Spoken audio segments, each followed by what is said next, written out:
2, 3. Oh, that's a drop D. Flat 9. Click. Repeat. Here you go. Oh, yeah.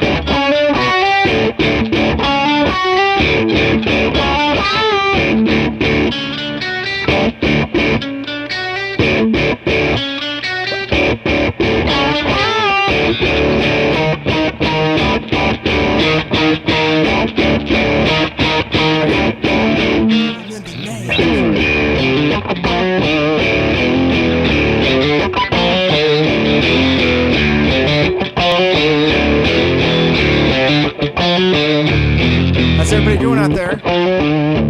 Hi, everybody. Hey, you folks. Welcome How to you Eugene doing? and Dylan's Guitar Show. It's August 27th. Wow. And I'm Eugene Edwards here.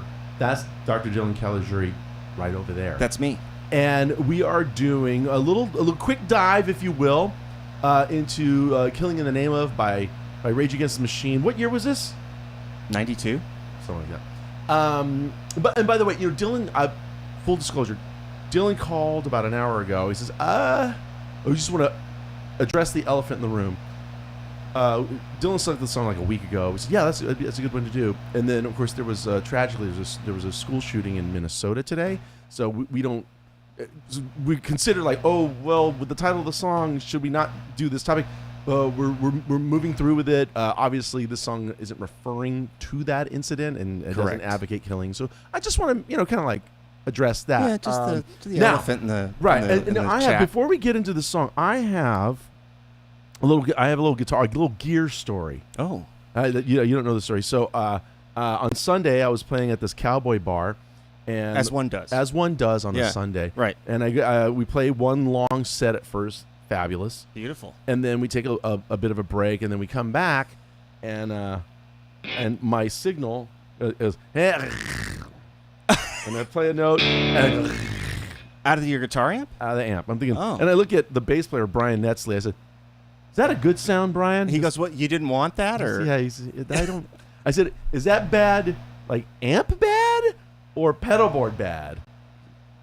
One way to find out. So I bypass the pedal board, go straight in the amp. Mhm. Sounds fantastic. Oh wow. Something's wrong with the board. I'm thinking I'd rather it be something wrong with the board. Yeah. Because I can play the rest, and I just played straight as the deluxe. Right. And had a blast. Yeah. But I'm thinking to myself, ooh, I do kind of need my pedal board for tonight, for Wednesday For night. novelty and for all. Wednesday night. I'm You know. hosting my night of music at Harvard and Stone. And I'm actually constantly, wow, I may just have to do the whole night just straight into a deluxe. Yeah. No effects. Not even a tuner. Just Yeah. old school. Wow. And it's funny because I was telling this to a friend of mine. I said, I might just play Wednesday night, just like straight in the amp, nothing. And she said, oh, like a pro. And I thought, no, that's actually, no pros do that whatsoever anymore. In 1959. That's right. Yes. That's right.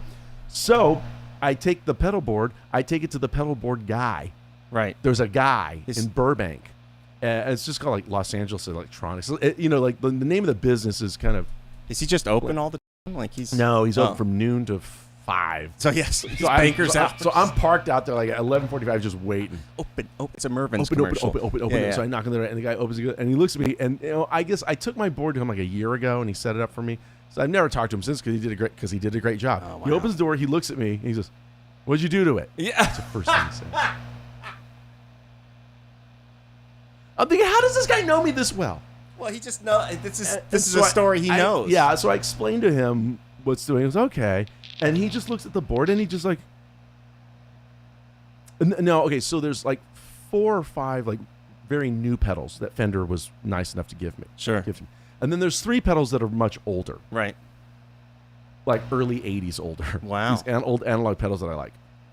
Reagan. So these are Reagan era. These are pedals. Reagan era pedals. Okay. Yeah, that's right. Wow. So they were there with the wall coming down. Gorbachev. They were made there before the wall came down. So they could have post-Soviet surplus. No, they could not they have can't. post-Soviet It's- surplus yeah, parts. yeah, in there. right. Okay. So he looks at those 3 pedals and goes, "It's probably going to be somewhere around here," meaning the older pedals. Wow. But- That's ageism.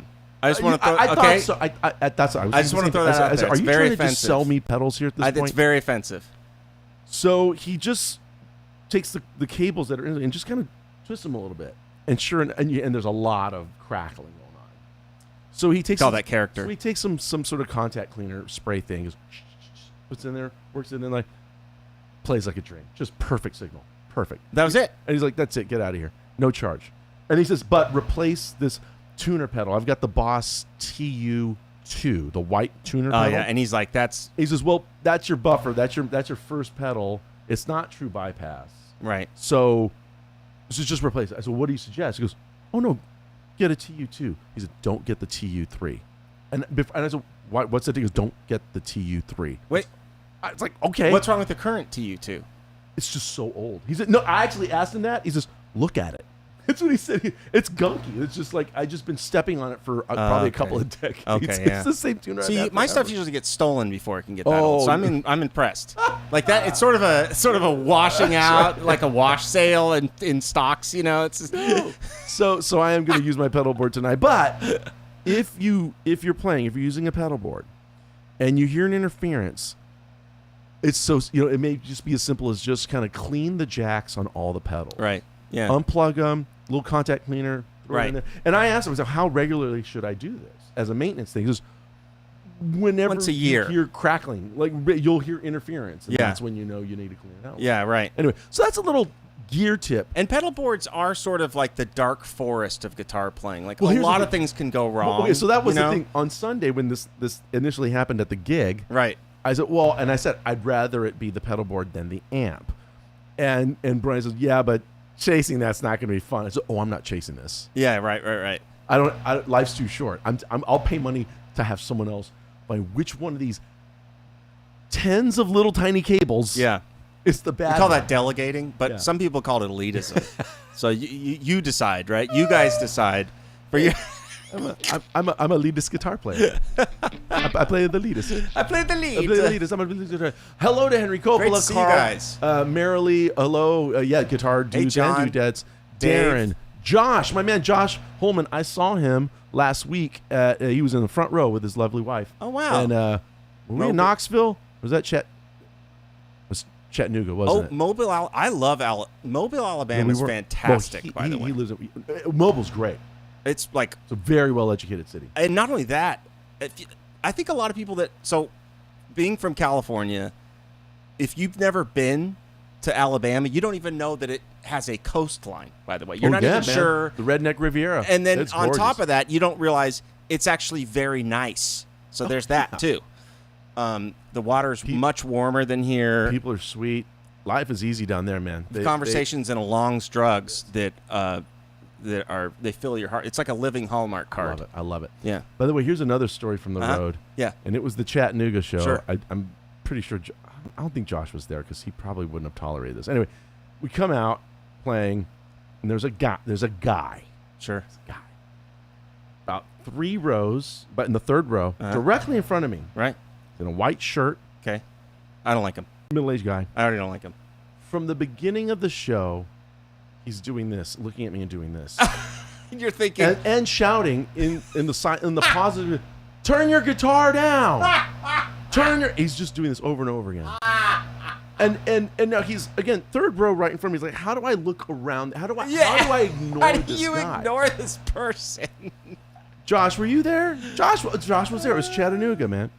So he's yelling, and then I just thought, well, he's clearly going to move, or he's certainly not going to stay there for 2 hours and yell Doing at me this. and do like. And then he certainly won't hold a resentment about it later, though. You know what I mean? Like, and so it's just getting him. And by the way, I'm not going to turn down. well, I'm Newsflash. not sure you have control over this. That's not my call. Yeah. And by the way, we never turn down, ever. We have our thing. We bring it to you. We do it, and that's it. So this guy now, by the way, and he stays until the second to the last song of the concert. Wow. He's still there, Courageous. doing the thing, just doing This the is thing. amazing. I think, But go ahead. well, his commitment. Yes. Though. His commitment. Like a method actor. This guy. Yeah. It's like the Brando of hecklers. No, I'm seeing Daniel Day-Lewis right now. He is in character. He's DDL. not getting out. So also, what's interesting though is that now, there's ushers and security at the show. Well, I mean, but what is this illegal? Or yelling, but he's yelling. I don't know. So you don't think like the usher would go like, sir, clearly there's an issue. Is there something? Can we get you earplugs? Can we make you? Maybe we can move to another seat where it's not as loud. Or just, sir, you're disturbing the show for everyone around you. I feel like that's a social thing. Everybody around you should go, hey, excuse me. No one in the audience was saying, well, sir, hey, man, could you? Because, by the way, right there in that area, the first group, everyone else but this guy, they're dancing. They're not like, I'm getting applause after solos and stuff. The accoutrements of I see. So it was like, you are the only one, sir, with this. You're the Doesn't mean I'm wrong. Wait, this is like a 3,500 seat. Doesn't mean I'm wrong. The hubris. I'm starting to like him. Now he would go and speak to the security guy, the usher. It's totally reasonable. And then that usher was an older guy, and he was just dancing throughout the whole show. The usher's just like rocking. So I was like, you could have just gone and got your money. But he stayed there. And then at one point, during a silence, towards the end, just an out loud, "You suck."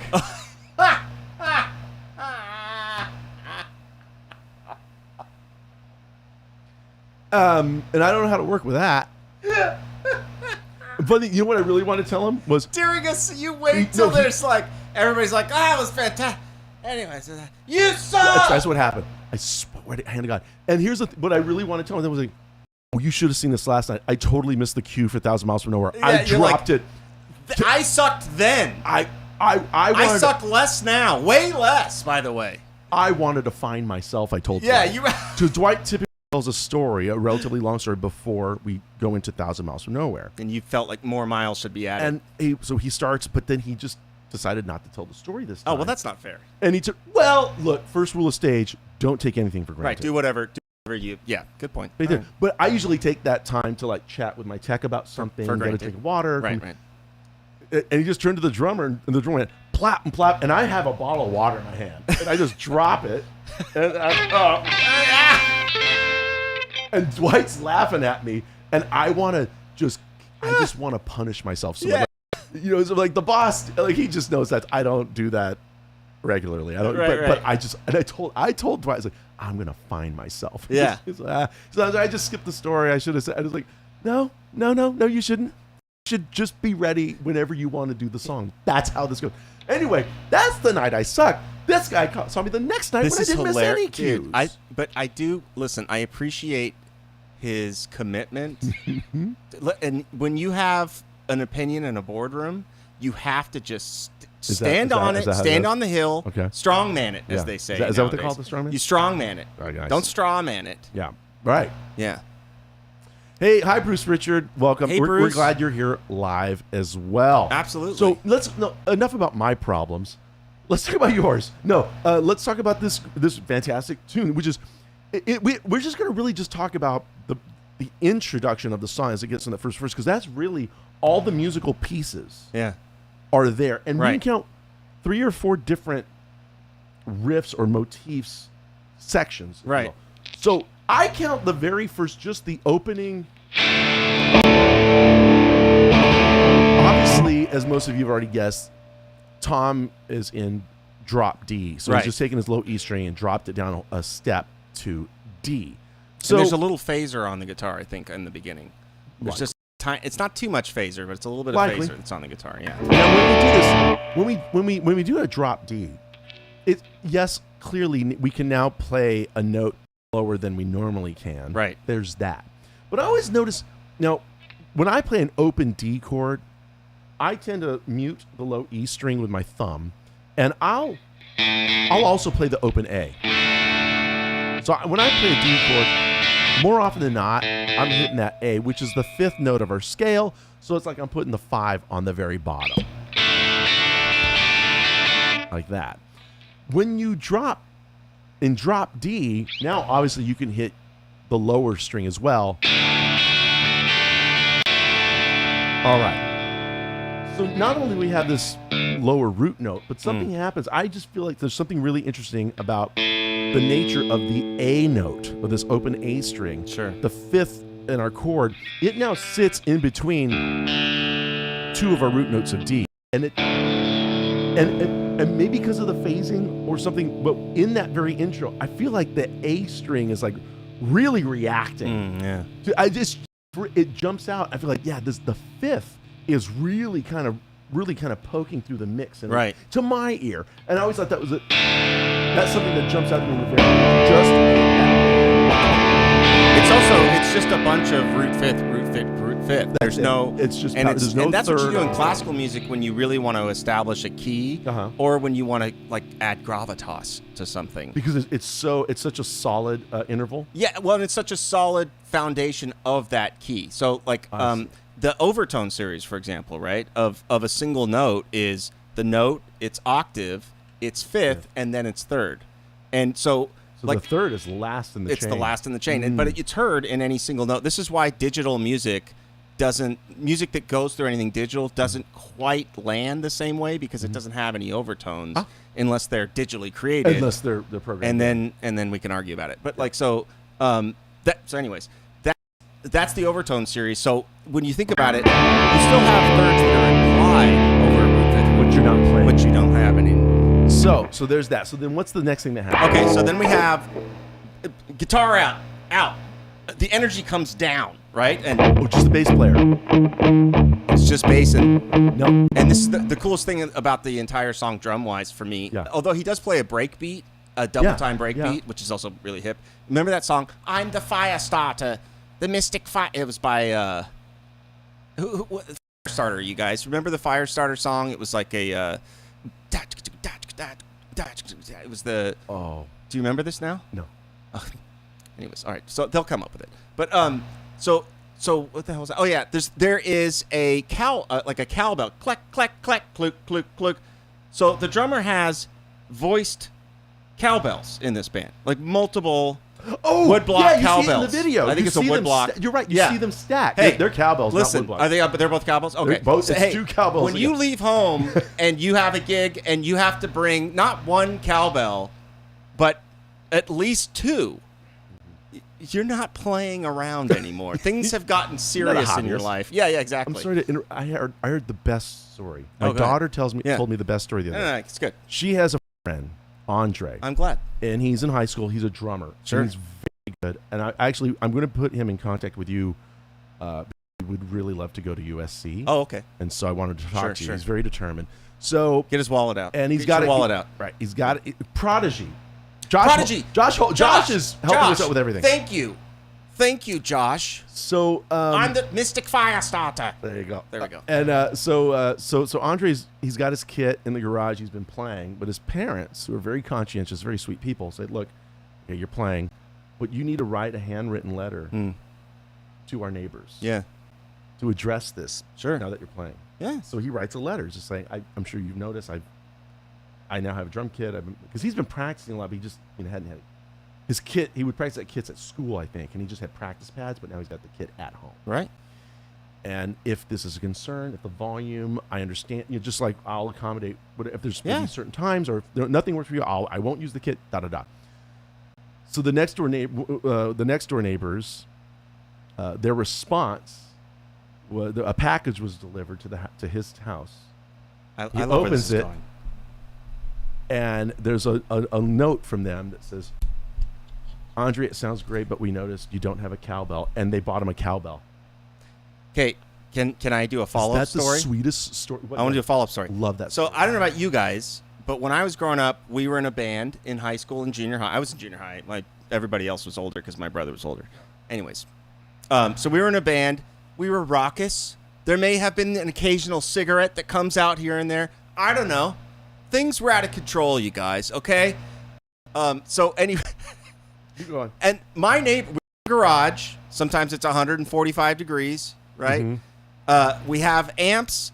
Like, I remember I was at a period of time where I had a full stack and then a bass cabinet next to the full stack just in case the bass player Wayne thought he had something to bring to town. Okay. Oh, did you think you were going to... Baboosh! Anyway, so we played so loud and our neighbors never once said anything. Because back then, people just used to be like, if there's teenagers in the neighborhood, they're gonna be making noise.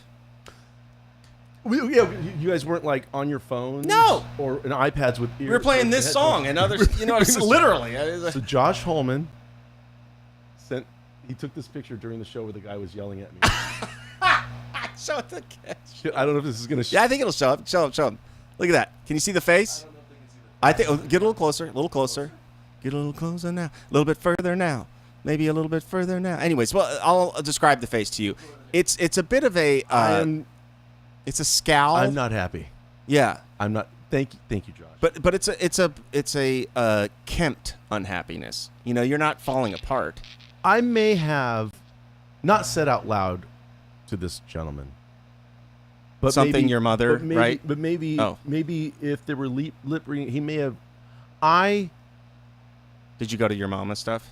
I wished him to have a very fruitful afterlife, sex life. Oh, but he was the only person involved. That sort of thing. Yeah. Back to the song. I get you. So, anyways, my point was, there should be like punk rock bands all in my neighborhood. You would tolerate There that. should be a cacophony of punk rock bands and as I walk that, around. And we know the kids are busy doing something. They're not, like that. Like that's, it's a nice thing to do. And so yeah, you can't, you they can't be hold out up there, a bank if you're playing guitar in the or running garage. 3-card Monty. That's right. Okay, so sorry. now the bass player is doing this thing, and it is it's a flat 9. That's why it sounds so creepy. Or is it not flat 2 or whatever, however you want to think about it. So obviously he's hitting the low D. That's it. E flat. Yeah. So that's why it's so creepy, because like a half step above our root note. Yeah. And it's just gonna but then an octave apart, essentially, right? Right. And when the guitar comes in now, you can tell that he's on a different pickup and his volume's turned down. And this was the art of back in these days. Everybody, you had your volume knob at all times. You were working it to build intensity. And let's not forget the biggest tool in terms of dynamics, the volume knob and your pickup selector. Pickup selection. Because you can create an entirely different level of density in your sound just by selecting a different pickup. And so you can tell he's on it. He's, in the beginning, everything's blank to the wall. So they start, they're like, this is 10. It's only going to get, okay. So if your parents want to leave, go, don't bring your, and then, yes. So we built a ton of anticipation. Here come the cowbells. Click, click, click, click. Now we have breakbeat. And this is an interesting sound, right? It's a Hungarian scale fragment. There's a lot of things it is, but anyways, it's an rather oblong, sort of a rather I don't know, angular. It goes from ghoulish to goulash. Yeah. Hungarian. So I want to point out something at this point. Here's what this part really what jumps out to me about this one is that the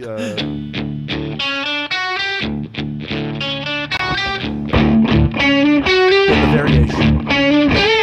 Now, none of these notes are. What's also really hip about this though is this is pure call and response. I'm a big fan of if you're trying to write a riff or a solo, or a melody, just think call and response. A thing here, a thing that answers to it. Go back. There's always like a lot of Jimmy Page riffs are made up of call and response. I'm not tuned for this, but right. So there's that's the call. The response is right. Here's the call. So there's this da da da da da da da. So I could go on. There's like tons of great riffs, not just Zeppelin, but there's this call and response. Or my favorite blues players, the masterful soloists in blues, are using call and response inside their solo, or with their voice, like in their answering with fills. And that's they're kind of that they're replaying that dynamic. Yeah, right. So they'll start with a motif.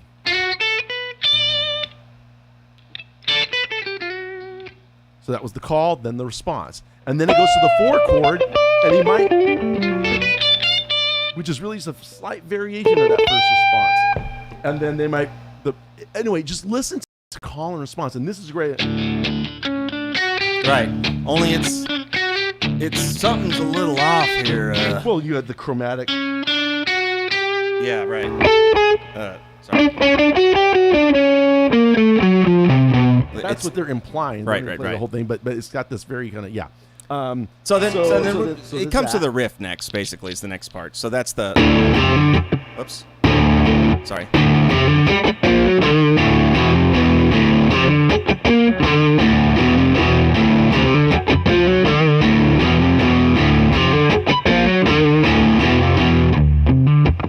That's the verse. Some of those who want horses. So let's talk about this riff. Yeah. So this riff is basically generated from the blues scale, right? So you have. And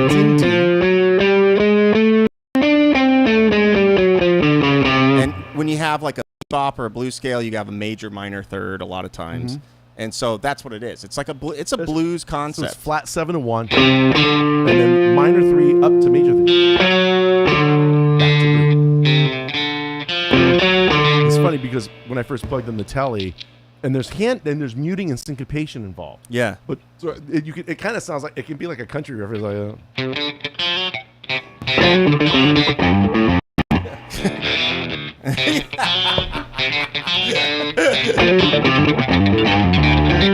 it could be like a Jason Aldean type of. Oh. If we had a lot of drop D in modern country now too. So man, there sure is. So that's I just love, again, still a very common sauce. Right. Exactly. Dot. And so when we have that, so the biggest part is getting this like rhythm. Yes. And if I was like, let's say we were here right now and I was showing this to a sprite lead. I'm here right now. Okay, fair enough. So if you start from here and you have to fit the riff in there, you could go slower to make it easier, but and just get that much.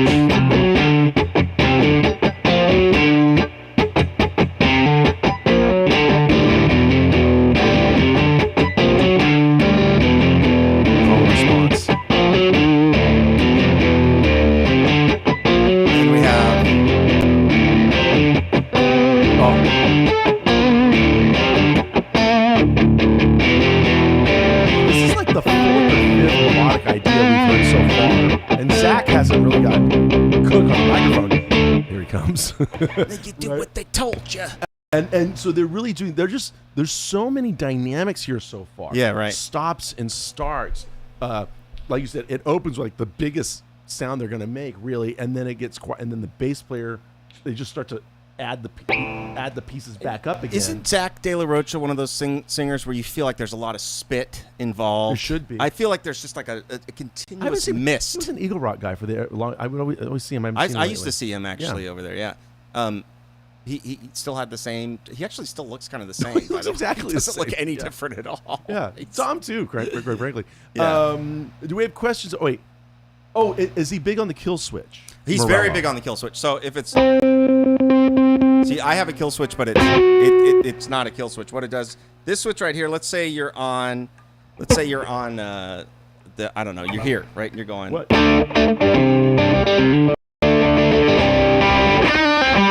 It takes me all the way to the bridge, all the way up. Automatically. No matter what pickup. No matter selected, where you're at, and then you're back. So let's say I'm here. That one.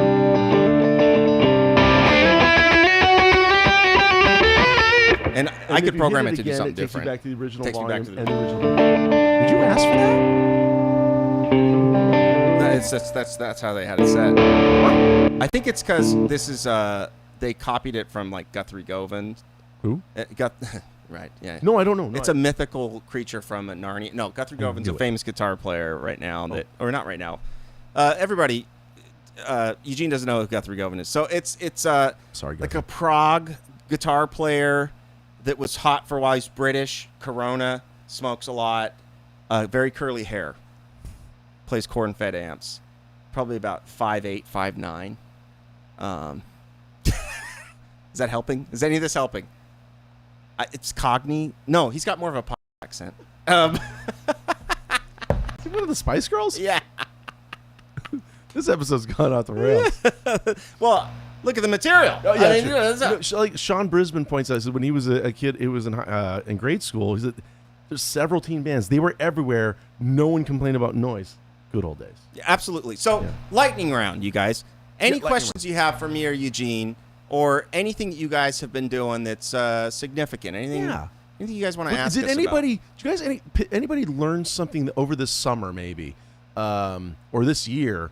What is it? Is there something you can do now? It's late August that you couldn't do at the start of the year. So a certain strum pattern.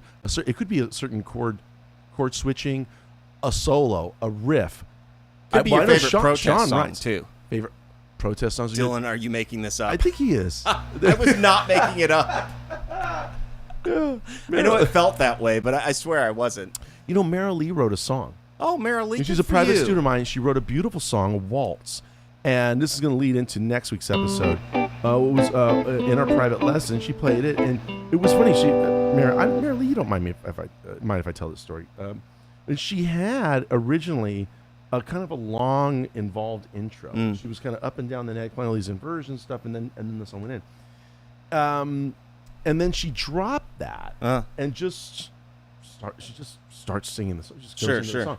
And so in our lesson we talked about let's make an intro. Yeah. And so next week we're going to talk about sort of like whatever we'll call it, greatest intros of all time. No arguments. It's up there. We got to make internet statements. It's deconstructing the greatest intros of all time. Well, there you go. Because some things are composed and some things are decomposed. Some things are decomposing. Yeah. So, and in this case, the song that Meryl Lee wrote is a classic folk or kind of country song. Yeah. Again, it's a waltz. Sure. So, one formula that you can use is, and I had her sing the first verse, and it kind of ends on it's kind of a ternary verse song. So each verse ends with the same line and melody. So there's no real chorus, but like, I'm so lonesome I could cry. Yeah. I'm so lonesome I can cry. Right. It's just a phrasing. So I said, let's just, and she sang it. I said, that thing right there, the last 4 measures of your verse. Right. That's your intro. Right. And you're not going to sing that, but you're going to play the melody. This isn't her actual song, but let's say it would be. Oh no. That's like as a hook, basically. Well, yeah, you've already sung it, and that's your intro. So you're just gonna figure out how to play that on your guitar. That's your intro, and you can repeat that right in between all your verses. So now it becomes your bumper. But your bumper. Yeah. But now that's a real simple way. That's a classic way to do is where you actually take the title line that's usually at the end of the chorus. Right. And an instrument will kind of play over that. So like Crazy Arms, usually if you're playing Crazy Arms in a club, if you got a fiddle player or a guitar player.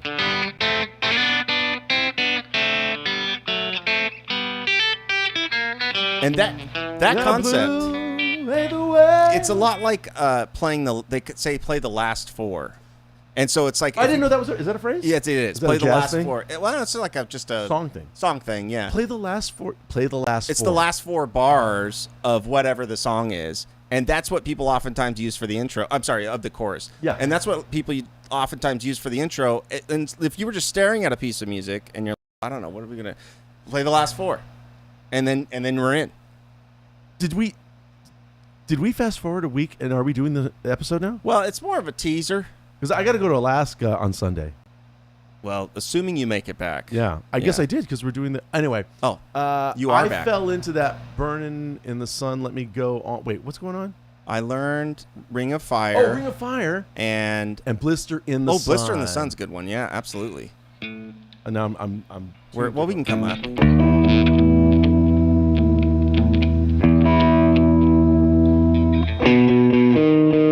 Oh, that's the wrong one. I'm thinking it. That's what I would do. Call and response. How's that for an intro? How's that? And by the way, the bass player, he plays the vocal melody. Absolutely, he does. There we go. We're in.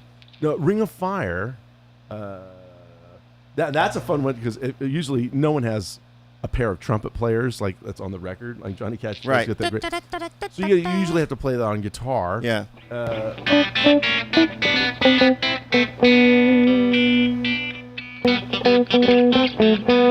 the count's a little unusual.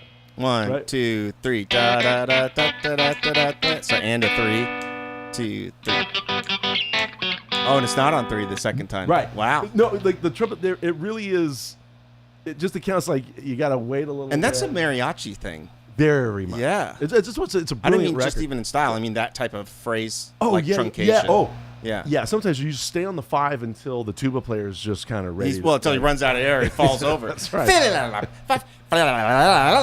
But merrily, right? Play the last 4. Play the last 4. Check out any mariachi tuba player live, and you see Yngwie Malmsteen tuba version, okay? Or you see Van Halen tuba. Mariachi bands get thousands of dollars extra. Yeah. They get paid extra if they have a tuba player. There's also it is a whole. There's thing. a moat around like playing traditional. Are we talking about the spit valve in the tuba? No. Oh, that's a metaphor. I mean, like there's a moat in terms of if you play traditional, like Mexican or Hispanic music, there's a moat because there's not 1 billion people doing it all over the place. It's like there's tons of jobs, is what I'm saying. Oh, yeah. Tons. Oh, They call it economic moat. 2 Sundays ago, I was Yeah. playing at the Sagebrush Cantina up in Agora Hills, and I walked inside to get a soda, and there was the mariachis were playing inside. yeah. This young woman, she's a fiddle player, Yeah. but she was singing, and she's like an opera singer. Yeah. It's just this big, beautiful vibrato. Yeah, right. And it's just, and I mean, man, I just start to tear up because where I grew up. I could have grown up anywhere. I think that music would still just kind of like zonk me. It was like hearing those voices, and it's like, again, who is this woman with this voice? This young woman. Well, it's probably like her weekend, or What's she's so a full-time interesting about mariachi, it- but she sang like was like Adele. It's really like sentimental balling. music, actually. Oh, if you get it's down to very it. sentimental. And music. so it's really interesting. Very romantic. Yeah, it's like really. Anyways, we've gotten so far off, but Yeah. you know what I mean. So, ladies and gentlemen,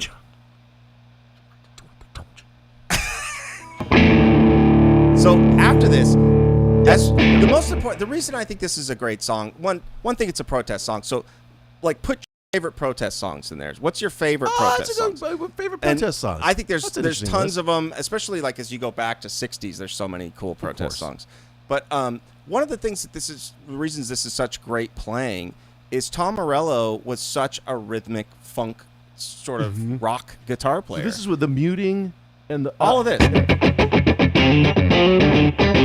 And that style of playing tends to be left behind by a lot of kids and adults who are into metal. Not all the time, but a lot of the time they're kind of focused on downbeats, and they're maybe a little more like kind of riff focused without having. This gives you exact timing. So if you're going.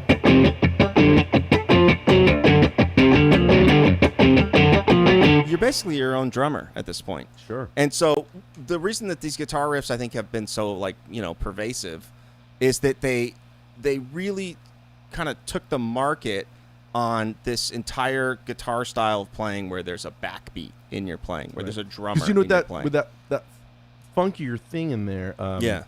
Red Hot Chili Peppers is another good example. Sure, it's a great example. There's Yeah. always Yeah. this sort of like greasy, funky. Exactly. style. It's never a metronomic, Exactly, yeah. oriented thing. Yeah. Signs everywhere. Signs. I think John Signs Lennon. got to be one Fortunate of the best Son, ones. Yeah. Oh, that's a.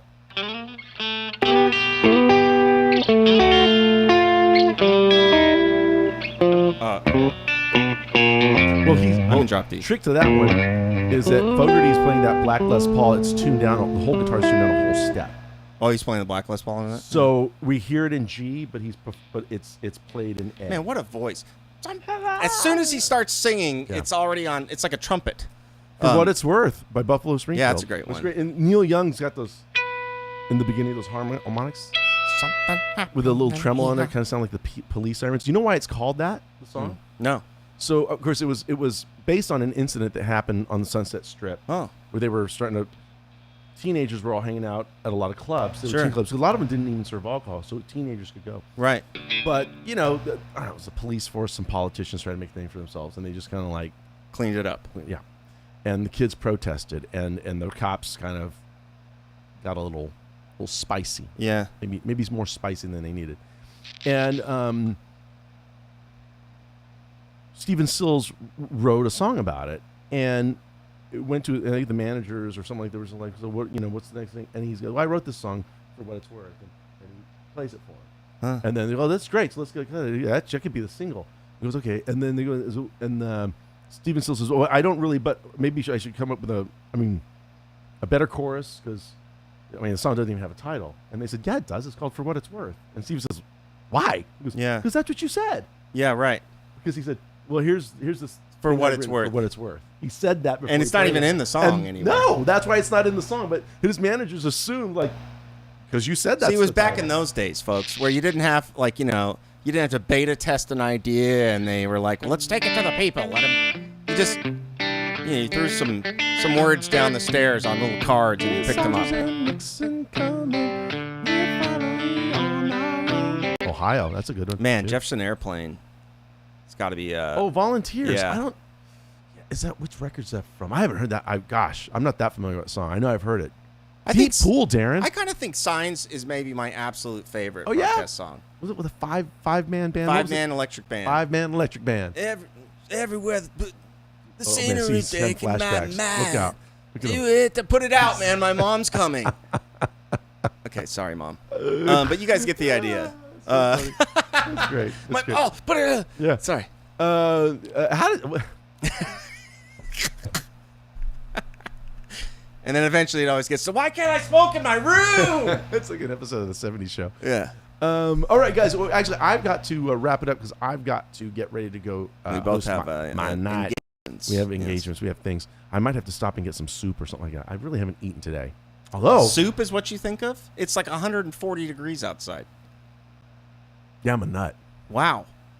Did you guys hear that? No, I'm not going to get a soup. It's way Okay. too hot for that. In fact, I normally drink coffee through these things, but no way, man. Had to go with a refrigerated soda. Yeah. And that's why he yawned. You guys see that a couple times? He yawned. Yeah. That was, I bored myself with my own stories. Didn't even know that was possible. Let's get out of here with this riff. Give us a K for killing in the name of, you guys, on the way out. It'll look like Kershaw's gone on a streak with a bunch of strikeouts over here. See a bunch of Ks. Baseball reference. We'll see you guys next week. We're excited about the next one. So here we go. 1, 2, 3, 4. I bet you think it's Dirty Deeds. It's not Dirty Deeds. It's not Dirty Deeds. 2, 3, yeah. Click, click, click, click, click. Right.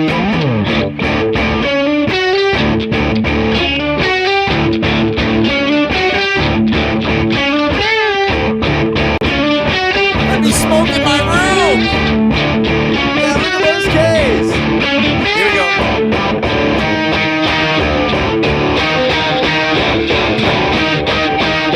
Ready? We'll see you guys soon.